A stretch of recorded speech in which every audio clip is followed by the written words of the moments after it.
Hai semua, ini adalah rakaman video untuk contoh seterusnya bagi subtopik Kirchhoff Law di dalam chapter Direct Current. Anda diberikan litar sebegini dan anda diminta untuk mencari nilai current bagi current pertama, kedua dan ketiga. Bagi soalan ini, specifically anda telah diberi di mana kedudukan current pertama, current kedua, current ketiga. Namun demikian anda tidak diberi di mana directions current tersebut. So anda masih boleh mengikuti langkah yang saya tunjukkan seperti di dalam contoh yang lain. Baik, so kita mulakan. Saya akan menggunakan warna merah sebagai warna current saya. So langkah pertama adalah menentukan di mana arah current anda berada. Dalam kes ini arah current saya untuk yang kedua adalah masuk ke dalam junction. Ini adalah current pertama saya, kedua, dan arah current ke pertama saya adalah keluar daripada junction. Current ketiga saya adalah keluar daripada junctions. Arah current pertama akan bergerak melalui EMF pertama, seterusnya ke resistan pertama dan kembali ke junction ini. Arah current ketiga pula akan melalui resistan ketiga, EMF ketiga dan seterusnya kembali ke junction ini. Apabila kedua-dua current ini bertemu kembali, mereka akan seterusnya menghasilkan I2 yang melalui R2 itu seterusnya kembali ke junction asal. Baik, saya telah selesai dengan arah current saya. Seterusnya saya akan tentukan di mana arah loop saya, kerana itu adalah step kedua bagi penyelesaian sebegini. Loop saya yang pertama akan melibatkan kawasan ini. So saya masih menggunakan clockwise. So loop saya yang pertama adalah terdiri daripada EMF pertama, resistance pertama, resistance kedua dan juga EMF kedua. Manakala loop kedua saya adalah di bahagian bawah. So ini adalah loop kedua saya. Dan loop kedua saya terdiri daripada EMF kedua, resistance kedua, EMF ketiga dan juga resistance ketiga. Saya telah selesai dengan arah current dan juga arah loop saya. Sekarang saya boleh gunakan dua peraturan Kirchhoff yang saya tahu untuk menyelesaikan persamaan saya. Memandangkan saya diperlukan untuk mencari 3 unknown, so saya sekurang-kurangnya perlu 3 persamaan untuk menyelesaikan persamaan serentak saya. Oleh yang demikian, saya akan mulakan dengan first law of Kirchhoff, di mana first law sebut penjumlahan I yang out adalah penjumlahan I yang in. So dalam kes ini saya ada satu yang in iaitu I2 dan 2 yang out iaitu I1 dan juga I3. So ini persamaan pertama saya. Nah, persamaan pertama anda juga boleh dibentuk daripada 3 current di sini, di mana anda juga boleh menulis sebegini, di mana yang in itu adalah I1 dan juga I3 dan out itu adalah I2. Namun demikian saya tidak akan gunakan equation ini kerana saya akan gunakan yang di sebelah sini. Nah, kalau anda perhati, kedua-dua persamaan ini adalah sama. Bezanya adalah dia ada one saya tentukan sebagai in, dia ada one saya tentukan sebagai out. Okey, saya padam ini terlebih dahulu agar anda tidak keliru. Baik. Okey. So persamaan pertama saya telah selesai. Saya masih berbaki 3 persamaan agar saya boleh menyelesaikan nilai I tersebut. 2 persamaan lagi saya boleh dapat daripada second law of Kirchhoff, di mana menyebut tentang penjumlahan EMF di dalam satu letar tertutup adalah hasil ataupun jumlah darab di antara I dan juga R. Untuk ini saya akan menggunakan loop saya, kerana second law juga dikenali sebagai loop law. Saya akan mulakan dengan loop pertama saya, iaitu sebelah sini, dan loop pertama saya seperti yang saya katakan awal tadi terdiri daripada EMF pertama, R pertama, EMF kedua dan juga R kedua. Loop saya akan bergerak daripada junction ini agar memudahkan saya bergerak. Loop saya bergerak menuju ke atas, dan lalu EMF pertama, voltage pertama yang saya jumpa adalah daripada EMF pertama bernilai 15 volt. Kemudian saya bergerak lagi, saya jumpa resistance pertama saya. V saya di resistance pertama adalah hasil darab di antara I1 dan juga R1. So I1 saya dan juga R1. R1 saya mempunyai nilai. Saya substitute terus nilai 1. And then loop saya seterusnya bergerak lagi memasuki junction ini, kerana loop pertama hanya berada di sekitar ini sahaja. Setelah melalui junction, saya berjumpa dengan resistan kedua, di mana resistance kedua, V pada resistan kedua adalah hasil darab di antara I2 dan juga 0.5.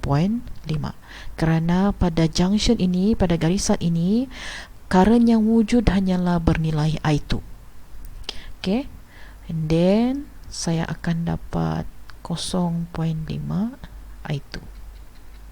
Saya bergerak lagi, saya menjumpai EMF terakhir saya iaitu 10 volt equal to 0, dan saya ending di tempat saya bermula. Saya tidak akan berakhir di sini, saya perlu menentukan sign saya. So sekali lagi saya akan bergerak menyusuri loop ini, dan pada EMF pertama saya dapati saya bergerak, saya menjumpai positif terminal dahulu baru negatif terminal. So seperti yang saya ceritakan di dalam analogi sebelum ini, apabila loop saya bergerak daripada positif terminal ke negatif terminal, sign di hadapan saya haruslah negatif. Dan seterusnya saya menjumpai nilai resistance, dan analogi saya sebelum ini atau rule saya sebelum ini, apabila loop saya menjumpai resistance, saya perlu ambil kira arah current yang berada di sini. Saya dapati apabila loop saya berada di sini, arah loop saya sama arah dengan arah current saya, kerana arah current saya juga menuju ke sini. Dan apabila arah loop saya sama dengan arah current saya, ingat lagi analogi berenang kita, saya tidak perlukan tenaga yang banyak. Oleh itu, saya boleh buang tenaga saya. So, saya akan dapat sign negatif. Kemudian, saya jumpa lagi seterusnya adalah resistance kedua. Di resistance kedua, saya dapati arah pergerakan loop saya juga sama dengan arah pergerakan current. Sekali lagi, saya akan dapat negatif di sini. Akhir sekali, saya akan jumpa dengan EMF kedua, di mana saya menjumpai positif terminal dahulu, baru negatif terminal. Dan juga sama. Simplify equations ini, persamaan ini, agar ia menjadi lebih kemas. So saya dapati ini adalah negatif 5. Ini juga bernilai volt. So saya akan dapat negatif 25 volt minus dengan benda ini dan benda ini tidak sama kerana dia mempunyai unknown yang berbeza. So saya tinggalkan dahulu dengan I1 minus dengan 0.5 of I2 equal to 0. Right. So, ini adalah persamaan kedua saya. Saya tidak akan label persamaan kedua. Saya akan simplify sekejap lagi. Sebelum itu, saya pergi ke loop kedua kita dahulu untuk mendapatkan equation yang terakhir. Loop kedua saya terdiri daripada EMF kedua, resistance kedua, EMF ketiga dan juga resistance ketiga. So, loop kedua saya juga bergerak daripada arah junction ini menuju ke sini.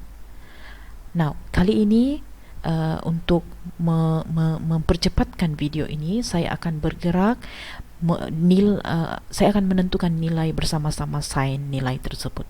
So, saya bergerak daripada arah ini, dari junction ini menuju ke sini, saya akan berjumpa EMF kedua saya dengan nilai 10 volt. Saya dapati apabila saya bergerak di EMF ini, saya menjumpai negatif terminal dahulu, baru positif terminal. Ingat lagi analogi naik bukit. Apabila saya berada daripada bukit, kaki bukit ke hill, menuju ke hill of the, ataupun menuju ke peak of that hill, saya perlu lebih tenaga. Oleh itu, saya perlu tambah tenaga saya. So, sign bagi 10 volten untuk kes ini adalah positif. Kemudian saya bergerak lagi, saya menjumpai resistor kedua saya, di mana nilai dia adalah 0.5 I2, dan kerana loop saya sama arah, dan kerana loop saya mempunyai arah yang berbeza dengan arah current saya, di mana saya dapati arah current saya ke kiri, arah loop saya ke kanan, maka saya perlu tenaga untuk melawan gelombang ataupun wave yang apabila saya berenang. So, saya perlu tambah di sini. Okay, boleh follow saya setakat ini. Seterusnya, loop saya akan bergerak ke bawah melalui EMF ketiga dengan nilai 3 volt, dan saya dapati saya akan menjumpai positif terlebih dahulu, kemudian negatif. So, seperti biasa, apabila saya jumpa positif terminal dahulu, saya akan dapati nilai saya adalah negatif kerana saya buang tenaga saya.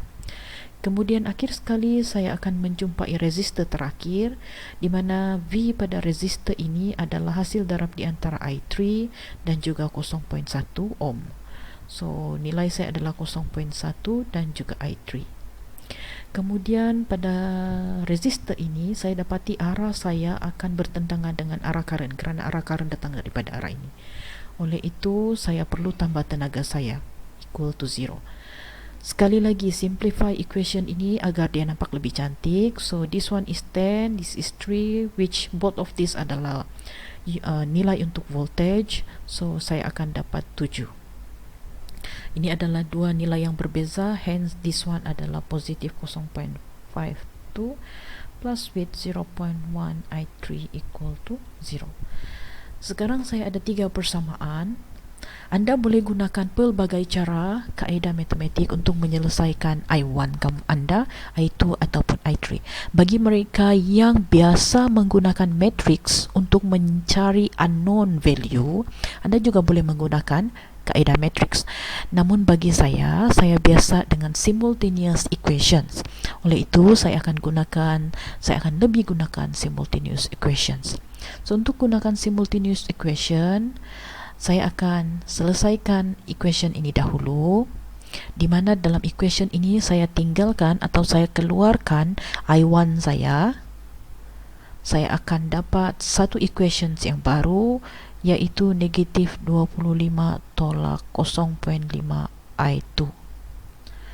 So, this is my second equations. Just this one. This is the second equations. Kemudian, perkara yang sama saya lakukan di bahagian ini, di mana dalam bahagian ini saya keluarkan I3 saya. Now, bila saya keluarkan, saya akan dapati I3 saya akan bernilai negatif 7 tolak 0.5 I2 dibahagi dengan 0.1. Ini adalah persamaan ketiga saya. This one. Right. So, saya ada persamaan pertama saya, persamaan kedua, persamaan ketiga. Anda boleh nampak macam mana saya selesaikan. Kemudian, seperti biasa, ini adalah penyelesaian serentak.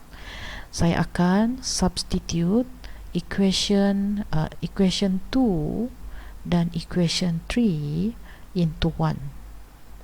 So, saya akan dapati equation pertama saya adalah I2 equal to negative 25 minus 0.5 I2, and then plus with the negative 1 minus 0.5 I, sorry, this is not 1, this is 7 I2 divided by 0.1. Anda boleh lihat macam mana cara saya menyelesaikan, kan? saya akan hanya ada satu unknown sahaja, iaitu I2. Oleh yang demikian, kerja saya sudah semakin mudah. Saya selesaikan I2, saya akan dapat nilai I2 equal to negative 14.6 ampere. Kemudian saya substitute nilai I2 ini pada setiap equation 2 dan equation 3.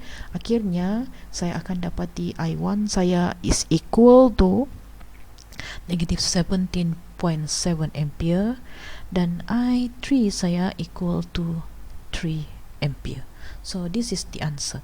So I1 saya adalah negatif 17.7, I2 saya negatif 14.6 dan I3 saya adalah positif 3.